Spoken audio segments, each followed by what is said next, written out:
Hello, everyone, and welcome to the podcast. We're not experts, but today we will be discussing the George Floyd protests against police brutality, and I am here with Sarah Miguel. You want to introduce yourself? Hi, my name is Sarah Miguel, and I used to go to school with Garv, and I'm here to talk about how Black Lives Matter. And that's exactly what we're going to be discussing today. And we're going to be discussing the nature of these protests, some of the ins and outs of these protests, and even our opinions on these protests. So, is there anything you wanted to start off with, Sarah? I just wanted to start off with the fact that this is not a fight against race. These races, we are not trying to fight against you. We know that Caucasians matter. We know that Hispanics and Latinos matter. We know that Asian people matter. We know that Middle Eastern people matter. But right now, right here in this moment, we are protesting that Black Lives Matter because there are innocent people dying and no one is doing anything about it, and it just needs to be stopped. Yeah, I think all lives matter is something that if you do say, you should probably stop saying it because while it's understood that all lives matter, like all lives should be treated equally, all lives shouldn't have to live with any sort of fear because of their race or their sexuality or anything else that differentiates them from other people per se. But right now, black lives are the ones that are suffering at the hands of police and at the hands of some of the infrastructure of systemic racism that's been put into place. And that's exactly what we're fighting against. We're not fighting against other races. We're fighting against racism as a whole. Yeah, that's very well said. That's just a lot of people don't understand that, and they think that we are trying to say that Black Lives Matter more. We're not trying to say that. We just want to be able to walk outside, to go running, to go to the store, and not be targeted for the color of our skin. Yeah, there's been all too many situations where you see an African American person doing something that you would expect a person to do, whether they're white or black or anything else, and they're treated differently for it. And oftentimes that different treatment manifests itself in police brutality. Yeah, and just seeing the people that are supposed to make us feel safe hurt us and go against this movement and turn some peaceful protests into riots and something violent. That's not helping at all. You can't you can't fight fire with fire, and it's not helping. It's just making us more scared. It's horrible. Yeah, it's tough to see because it feels like we're in like a dystopian novel, because we have these government institutions that are not helping with our cause, right? Like, there's been many witness accounts of undercover policemen going in and inciting violence in these protests to kind of undermine them. And in fact, a lot of times they'll be wearing like different colored bands on their arms to identify each other. Like I think it was in Seattle, I believe. There were policemen that were destroying their own car somewhere. I don't know if it's Seattle, but there were policemen destroying their own car to kind of undermine the nature of these protests. What a lot of people don't realize is these protests started as a peaceful thing, right? But you have like groups that are either white supremacist groups, people from out of town that want to capitalize on the looting, or undercover policemen themselves starting these protests, starting these riots, inciting these riots, and kind of making everything worse for the movement. Yeah, honestly, when I hear people talk about how, oh, all of these buildings are being destroyed and everything, and these protests just need to stop.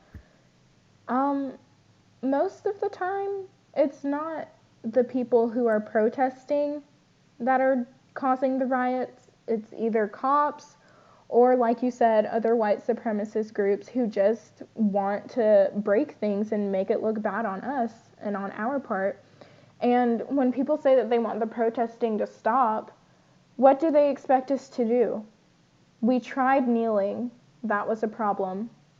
I obviously am not in favor of these riots. Like, I'm not condoning them at all, but you gotta think, right? Like, we did peaceful protest. Like, kneeling during the national anthem is a form of peaceful protest. Yet that was somehow, like, the worst thing a football player could do, right? In the case of Colin Kaepernick. And then, on the other hand, you have you have peaceful protests in the street being undermined by the people who are being protested, right? So I don't know, it's really just kind of a twisted situation that the Black Lives Matter movement is in, and the movement against police brutality is in, because all the factors that are supposed to be helping them just aren't working in this situation. Like, peaceful protest isn't working, and policemen aren't protecting the people. Actually, it's just the opposite. Yeah, and it's just so sad to see. Like, oh my gosh. Another thing is that our leader, our president, is doing nothing but just giving everyone the okay to be violent. Yeah, and Trump actually did declare like martial law, which is defined as the imposition of direct military control over an area, like over a region. And in this case, I think he started with D.C. and he's expanding it to all the areas that the protests are in, which is very dangerous. So Trump was going to do a pretty, like, you guys have probably seen it, but it's a photo shoot with him holding a Bible in front of St. John's Church, right? So there were a lot of protests in front of St. John's Church. So what Trump does, being the great leader that he is he tear grasses the peacefully protesting crowd, clears a way for himself, uses rubber bullets um to repel protesters. And might I remind you, rubber bullets are not made of rubber. They're metal bullets coated in rubber that can be as big as like softballs, and they're not meant to be non-lethal, right? So now they clear a path for Trump to visit a damaged church so he can hold up a Bible for a frankly unnecessary photo shoot, when he could do much more good, like, first of all, condemning violence in all forms, right? Rather than exacerbating violence on the police side to combat the quote unquote rampant riots that there are. And he's basically oh, what's it called? He's accusing the protesters of domestic terror when it's just the opposite. Like, he is kind of inciting domestic terror in the situation, and it's something that I hate to say, but we even see it in, like, uh, we're getting closer and closer to the image of a fascist leader in a historian's mind, you know? Yeah. And honestly, another thing that many people try and argue is the fact that he says he is a Christian, and the fact that, like, he'll call for days of prayer for certain things. And that's where I have a problem, because you can say that you're a Christian. Christian is not just, like, honestly, now I feel like it's so broad that people just wear that title just so that people don't say certain things to them. Being a Christian is more than just going to church. It's more than just saying that you'll pray for people. It's more than just saying that you're a Christian. And if you act like that and you are calling people racist terms and you are making racist jokes, that is not Christian. You are not a Christian. You are just a hypocrite. Right. And actually, his visit to this church is like this violent visit, if you will. It was criticized by Bishop Marianne Budd of the Episcopal Diocese of Washington, who literally said that the president used a Bible without even asking the church as a backdrop for a message that's the opposite of the teachings of Jesus and everything that the church stands for. You know, so if you're supporting Trump or not, make sure you think about your values and think about what he's doing and think about whether what he's doing actually matches your values. You know, because oftentimes you'll see that it doesn't. I really challenge all our listeners who are kind of either uncomfortable with the Black Lives Matter movement or uncomfortable with uh, condemning some of Trump's actions to really, I guess, quantify your values, right? Like, think about what do you value in yourself, in your family, in your kids, or like in your siblings, in your parents. Think about that, and then think about the things that you were supporting and whether they match those values. Exactly. Like him using the term when the looting starts, the shooting starts. Are you kidding me? That actually that goes back to the 60s. That was something that was said by a cop that was actually about to go out and brutalize police chief that was whose precinct was about to go out and brutalize a bunch of peaceful civil rights protesters. Actually, if I could, I'm gonna go back to some of the things that people say about these protests that I might not necessarily agree with. So some people say like, first, okay, I agree, not all cops are bad, right? But in this situation, cops are meant to protect us, and there's certain jobs that you can't just have people. You just can't have a job with some bad apples in it, quote unquote, right? Because having a cop who's not protecting the public is like having a pilot who doesn't know how to land a plane, essentially. So it's like if you have a cop that's not going to protect the public, then what's the point of having the cop, right? Exactly. It's just like in the medical field. You can't have a bad brain surgeon. It doesn't matter. There shouldn't be any bad brain surgeons. Why? Because it's lethal. The same way that there shouldn't be racist cops. It is lethal. Right. So going back to some of the causes of these protests, actually, a lot of times I see uh, counts of like blacks getting killed by whites or whites getting killed by blacks, and well, my first instinct is to say that's not what these protests are about, right? It's not about interracial conflict.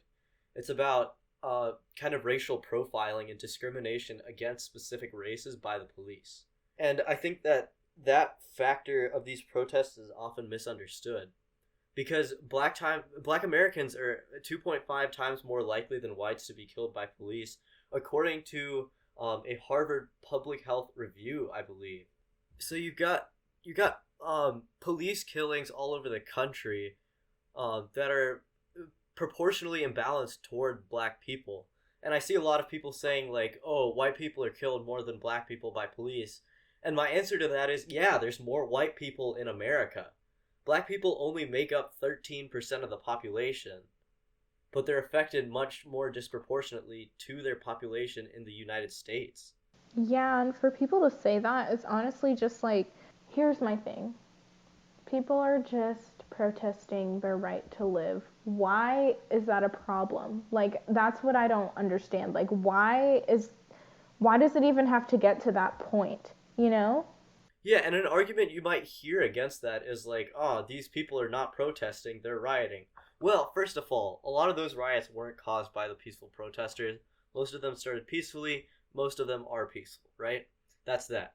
Second of all, you need to reorganize your priorities if you're saying, yes, black people are being killed by the police often, but properties are burning. Like, you gotta rearrange your priorities. You can say properties are burning, but black people are disproportionately killed by policemen, right? You got to think about, what do you value more, human life or property? Exactly. Like, I was having a discussion with somebody earlier today, and they were saying that if if you didn't have a problem with small businesses and big businesses being demolished and destroyed, then like go ahead and unfollow them. And honestly, like I see a flaw in that statement because sure, small businesses are going to feel a little bit of heat from this. So are larger corporations. But guess what? Those buildings can be rebuilt, everything can be restored, and they can come back and be at the same place that they were in a couple of months. These black people who are dying, almost like it's becoming like a daily, weekly thing now, they can't come back. Their lives are gone, and their families will take years and years to heal. What matters more? A building that can be put back to how it was in like a couple of weeks, even, or a black life that was lost for no reason whatsoever? I totally agree with that. And another thing that a lot of people have been saying is like, people are dying at these riots, like this is counterproductive. What they don't realize is that more people who are protesting, quote unquote rioting, sometimes, most of the time peaceful protesting, are being killed by or blinded by like rubber bullets, um, suffering like from flash grenades. Um, Tear gas is horrible. Like you see countless videos. Like I saw one the other day of literally a pregnant woman and a black man in a car together who are getting repeatedly tear gassed by the police. 37-year-old journalist Linda Tirado was hit in the eye by a rubber bullet and she's now blind in one eye. You see this kid, forget what his name was. It's just horribly gory scenes of just police brutality at these protests that are protesting that exact thing, you know? Yeah, and it's just like, okay, I understand like some of the police that are joining the protests, and I appreciate that. Like, thing that we need to get through our heads to like some African Americans, I will admit this, that like not all police are bad, and I understand that that's like a really touchy topic to talk about right now, but like honestly, yeah, not all police are bad, and the ones who choose to stand and march with us, we appreciate them, you know? They're the ones that are for us, they're the ones that are here for a better future. As for all of the ones that understand that we are protesting against police brutality, yet they keep trying to make it a violent situation, like they're not helping themselves. I know that they think that they're helping themselves by using their power and abusing it, but honestly, they're just making it worse for themselves, and they are just starting to like make anger rise in people, you know, and it's not healthy. Yeah, I think another thing that we might see as a result of this is like a rise in vigilante justice, you know? Like we've seen this hacker group Anonymous come out of the woodwork after 6 years. 6 years of being totally silent with any new findings, and now they've just put out a statement about the Minneapolis protests, coming out in favor of the protesters, you know? So I feel like if you can't trust the police, like who are you supposed to trust, you know? Because Anonymous obviously doesn't have much credibility, so it's not worth trusting them. You probably shouldn't trust your fellow citizens because that's just not, we just haven't learned to place that trust in them, and they haven't deemed themselves worthy of carrying that trust.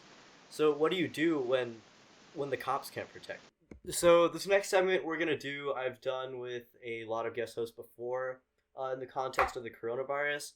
What I want to ask you is, how has your life been ever since these protests started? Like, how has your life changed, and how has it been affected? It's opened my eyes to the true colors of a lot of people that I honestly thought were my friends. Times like these just really show you who your true friends are, because people who don't speak up about this, just like, they really concern me. Because it's honestly one of two things. Either you agree and you're on the side of the oppressor, or you're uncomfortable with speaking.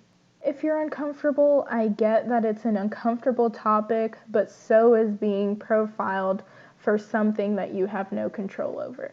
Yeah, I feel like the the ignorance of some people in understanding the plight of Black Americans, and less, which this is less about minorities in general, but just minorities in general understanding the life that they live and how it's different from the life of a white American.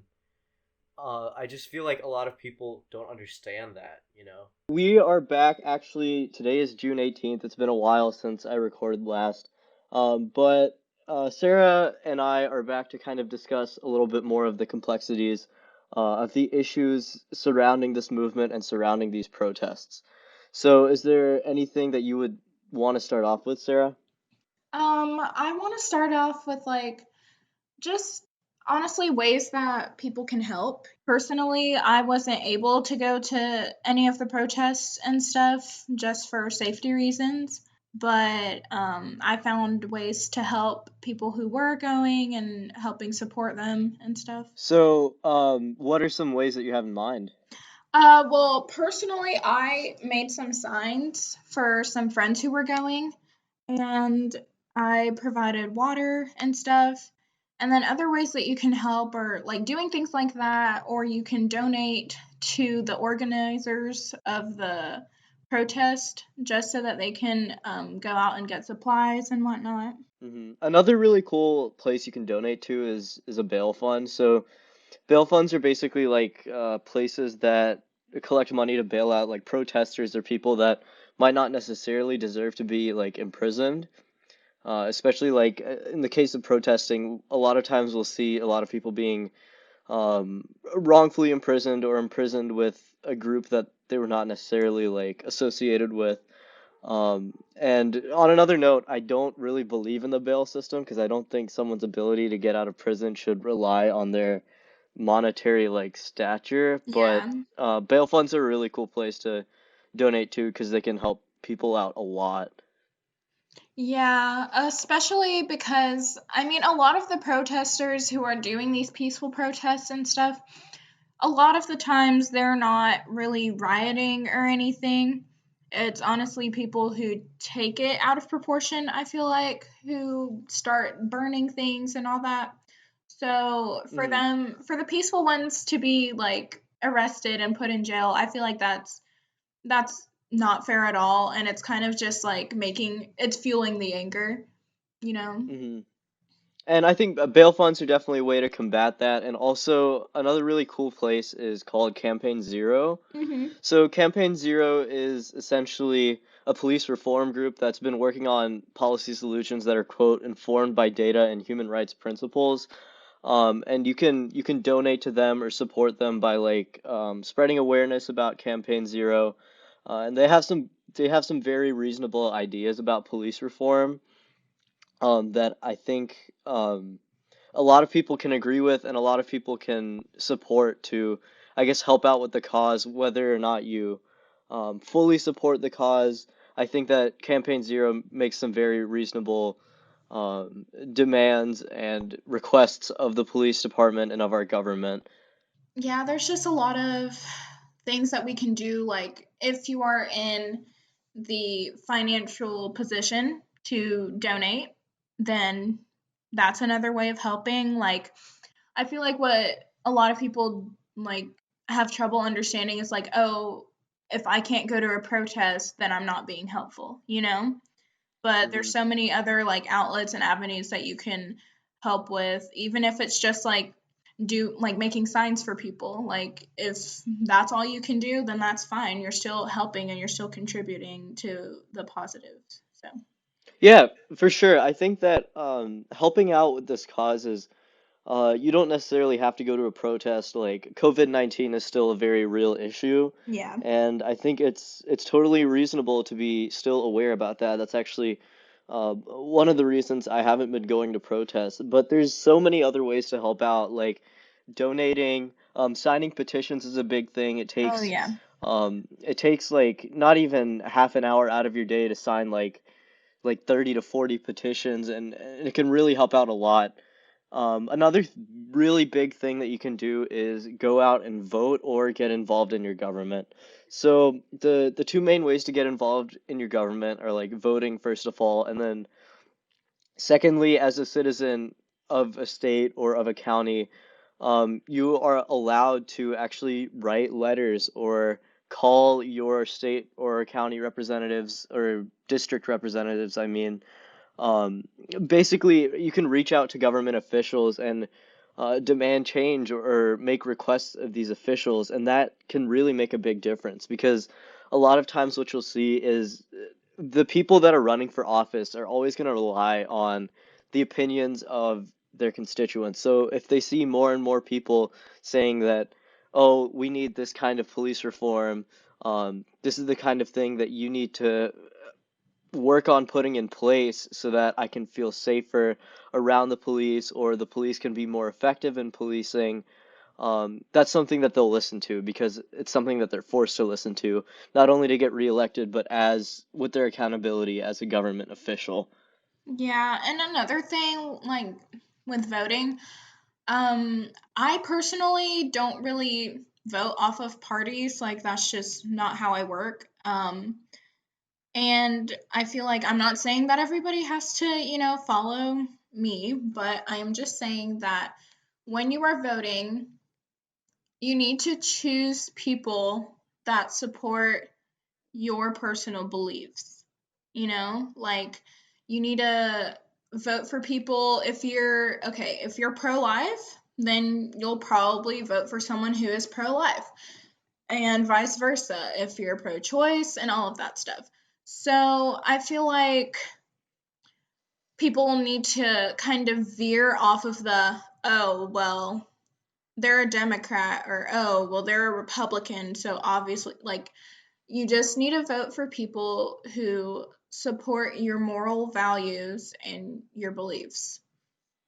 Yeah, I think that's really important, and I think that's especially important to do in local elections. Like, I feel that like the general election for the president is the most important election you'll have, but local elections come around so much more frequently, and there's so many more of them Yeah. that by voting in local elections, you're probably going to affect the environment that you live in more because policing is state funded for the most part. Mm-hmm. And so if you do vote locally, you're probably going to be making a bigger change. And that's what you brought up is a great point. You have to vote with your mind, not with your party, you know? Yeah, I feel like that's the only way that like our country will truly like start changing for the better. If people would get like prejudice against whichever party, if they get that out of the way and just try and say, hey, I like what this person stands for, and they support what I morally believe in, and they support what I agree with, so I'll vote for them. It doesn't matter which party they're in. It's just, will this person support my beliefs? Right. And it just, for me, it happens to be that right now, the Democratic, a lot of big players in the Democratic Party are just adhering more to my values and adhering more to the issues that I speak to and that I care about. Like, they talk a lot about like inequality. Inequality is a very big issue for the Democratic side of the field right now, and that's just why I happen to lean that direction a little bit at this point in time. Like, who knows? Even in like 10 years, it might be that not even 10 years, like 5 years, it might be that we find a candidate like John McCain, who talks about inequality, who cares about inequality, but has some different fiscal policies that I might like. It's really not about what party you choose, it's about the people that you choose to vote for. And I think that's a really important thing to realize when you're voting, and when you're just considering who to support and who to give money to, because that's another way you can Yeah. support local government and even national government. Yeah, I just think voting's like a really important thing that people need to take part in. I feel like a lot of people think that their vote doesn't matter, and that is something that, like, I don't know, we just all think about, like, hey, my one vote doesn't matter. But honestly, everyone's vote does matter. And if you're just going to sit there and complain about, oh, this country isn't doing the best, but you're not going to vote, then you're just, you're not really helping the problem either? Right. And then also when you're voting locally, you're gonna see ballots that are won by like tens of votes or even in the single digits of votes if it's a really close election. And in that case, your vote does matter, you know? And if enough Yeah. people decide that their vote does matter and decide that they want to take part in government and want to support this cause, like the Black Lives Matter cause, or support police reform, then voting is something, it's a very effective way to support these things. And it really does matter if you, whether you think so or not. I agree with that. Just like how like President Trump was voted into office, and just like the amount of changes that have happened in this country. Not really gonna go into detail about that, but Hmm. you can see how much it has changed over the 4 years that Hmm. he's been in office. And back when President Obama was in office, you could have seen the change that was happening when he was in office for 8 years. So honestly, voting matters. Whoever is running the country, it matters.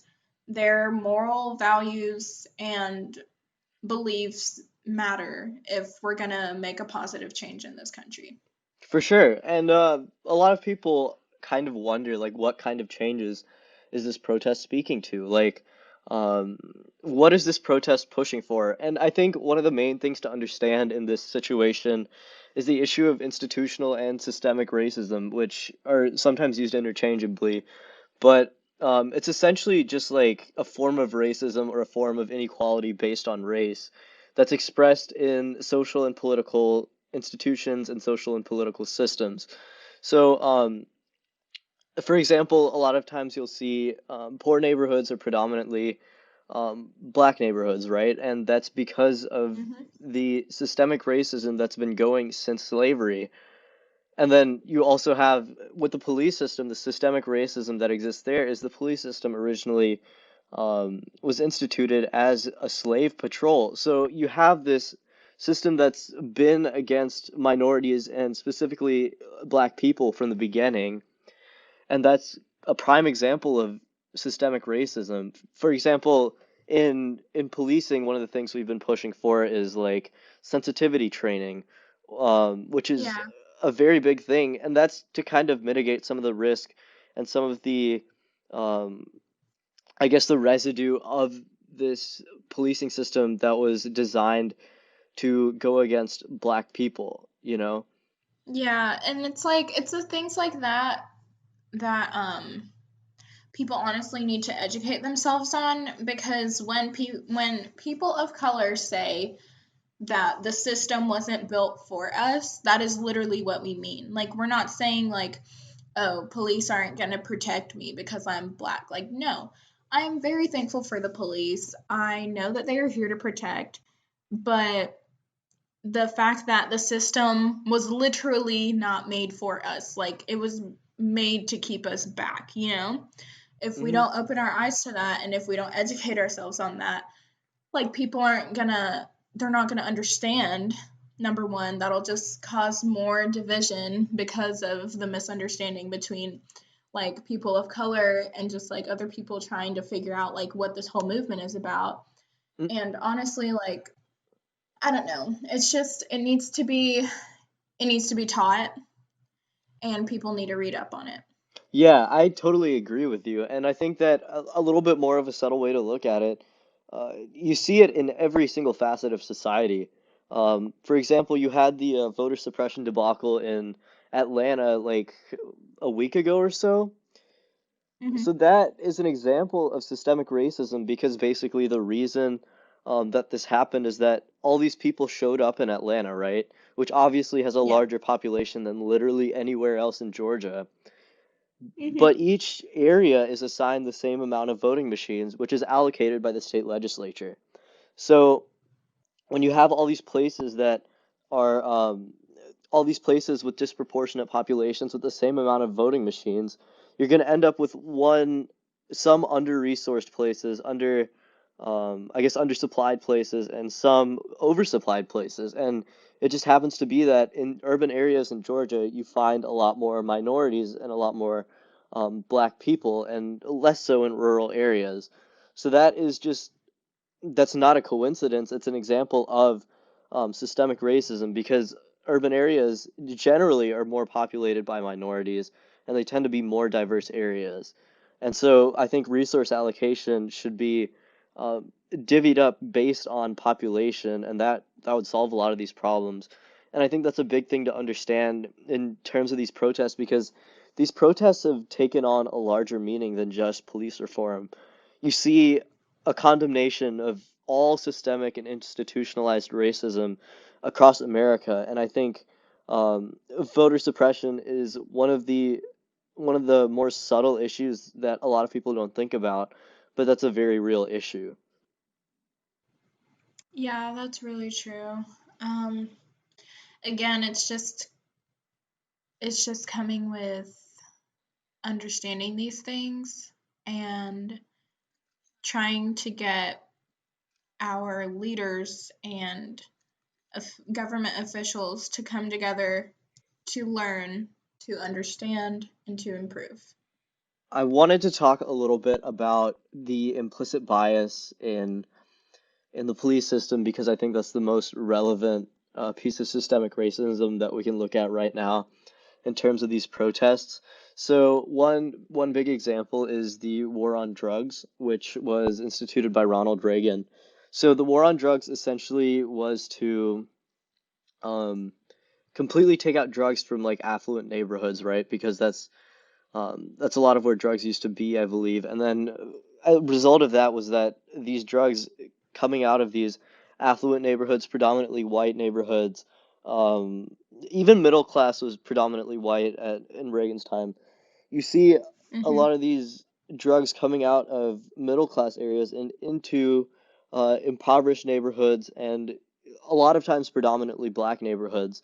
So then that is kind of entangled with the issue of drug possession, right? Because you can be arrested for drug possession and drug distribution. Yeah. And so, Mm-hmm. as a direct result of this war on drugs, flooding drugs into these impoverished black communities, you see a lot more incarceration of black people because of this disproportionate distribution of drugs and kind of the forcing of drugs on Black Americans, just as a result of the war on drugs.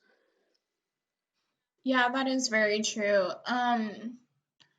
A lot of nonprofits that I know of one in particular. The name literally just slipped my mind, but they take young boys from areas that are impoverished, and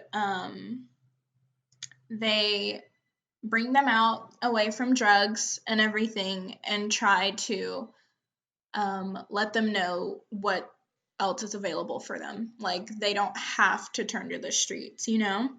And I think that if, like, as a nation, if we start coming up with more of these nonprofits, organizations, and like helping people know that, like, hey, just because I come from the streets, that doesn't mean that I have to stay here, you know? Because a lot of the times they see what's around them and they see that that is all that they're good for, and then they just go and do it, and it just replicates itself every generation.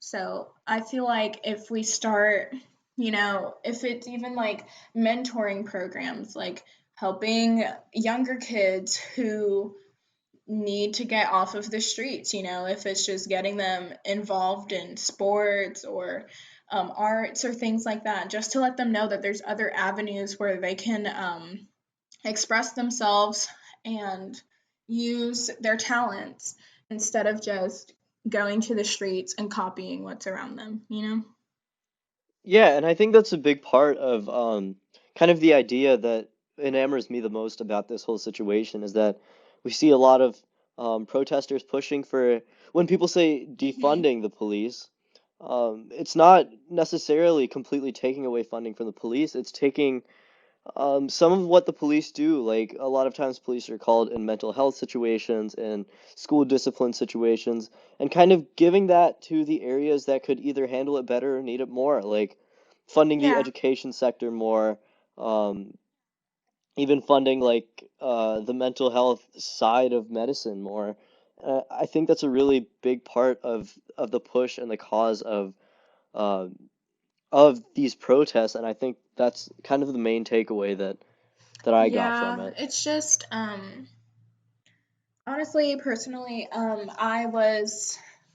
I'm lucky to be able to not be in environments that are um filled with drugs and all of that.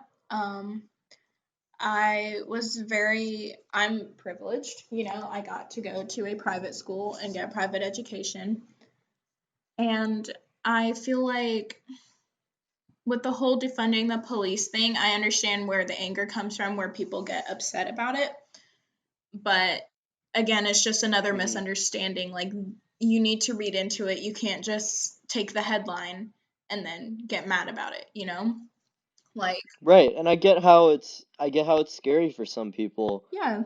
um, because like a lot of times the police, like it or not, are kind of, they are law enforcement, right? So they're the people that have to go through and enforce the laws. And I think a lot of people are scared that if you lose the police, you lose any kind of law enforcement, so the laws don't mean anything anymore. Mm-hmm. But the main grievance with the police at this point in time is that they're failing to enforce the law fairly, which is the kind of the point of the law. Mm-hmm. Yeah. So when you hear things like defund the police, or like all cops are bad and stuff like that, I get how it can be very, very intense, but I would encourage you to I would encourage the listeners to read up on these issues and kind of these slogans, for lack of a better word, and understand the motive behind them and understand what they really mean, because I think a Yeah. lot of times they're misunderstood. Yeah, I feel like a lot of things about this movement there are misunderstood, and I'm not saying that I agree with every single part of the movement. I'm not saying that I condone all of the actions that have been taken, but I understand them Hmm. because I've read up on them.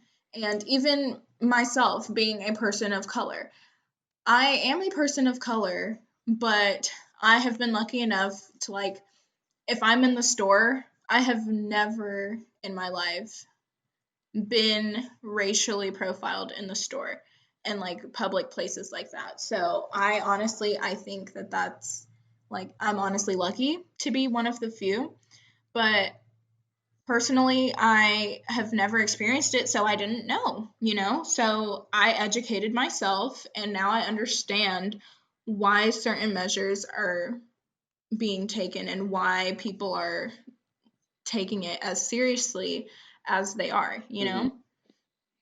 I think that that is a good place to end. I think that what we need to leave with is knowing that even if we might not understand a cause, even if we might not understand something at first, uh, we need to do our best to get to know about it and do our best to understand where the other people are coming from, because there's always an other side to every controversy, and I think that both sides can have reasoning behind them, and I think it's just understanding that reasoning and making informed decisions rather than following what other people say, that I would really encourage our listeners to do.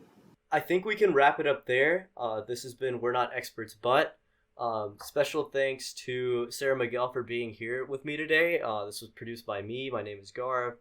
You can follow us on Instagram at not_experts_podcast. We will be linking some charities in the description of this podcast and in the Instagram bio of how you can help fight police brutality and engage in the Black Lives Matter movement. Special thanks to Claire for helping me come up with this idea, and we'll see you next time.